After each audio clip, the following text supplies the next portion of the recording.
Weight management करत असाल आणि कॅलरी डेफिशिएट डाएटचे शोधत असाल ना, तर आजचं हे वंडर सूप एकदा नक्की ट्राय करा. सगळ्यात पहिले 1 चमचा ऑलिव्ह ऑइल किंवा खोबरेल तेल घ्यायचं. त्यामध्ये बारीक चिरलेला 1 चमचा लसूण आणि 1 चमचा कांदा घालायचा. व्यवस्थित परतून घेतला की त्यामध्ये आपण घालणार आहोत बारीक चिरलेला गाजर, साधारण 1 मोठी वाटी बारीक चिरलेला टोमॅटो घेतलाय, 1 सिमला मिरची बिया काढून ती देखील बारीक चिरून घेतलेली आहे आणि कोबी असा उभा पातळ चिरून घेतला आहे. सगळं मिनिटभर हे परतून घेऊया.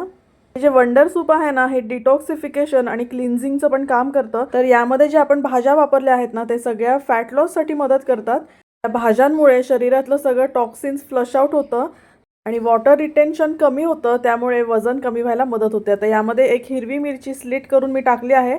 तर हिरवी मिरचीमुळे चव देखील छान येईल आणि वजन कमी व्हायला देखील मदत होईल. थोडीशी काळी मिरी पावडर यामध्ये घातली आणि आता ह्याला एक छान उकळी काढून घेतली की आपलं हे सूप तयार आहे. तर हे wonder soup high in fibre आणि लो इन कॅलरी आहे. हे सूप प्यायल्यानंतर पोट बराच वेळपर्यंत भरलेलं राहतं, त्यामुळे दुसरं काही खाण्याचं क्रेविंग होत नाही. रात्रीचं जेवण स्किप करून तुम्ही हे सूप घेऊ शकता. यामध्ये लिंबाचा रस घालायचा. चवीला तर भन्नाट आहे, शिवाय आपल्या स्किनसाठी देखील खूप जास्त हेल्दी आहे. यात भरपूर आपण भाज्या घातल्या, त्यामुळे शरीराला आवश्यक ते सगळे विटॅमिन्स, मिनरल्स या एका सूपमधून मिळतात.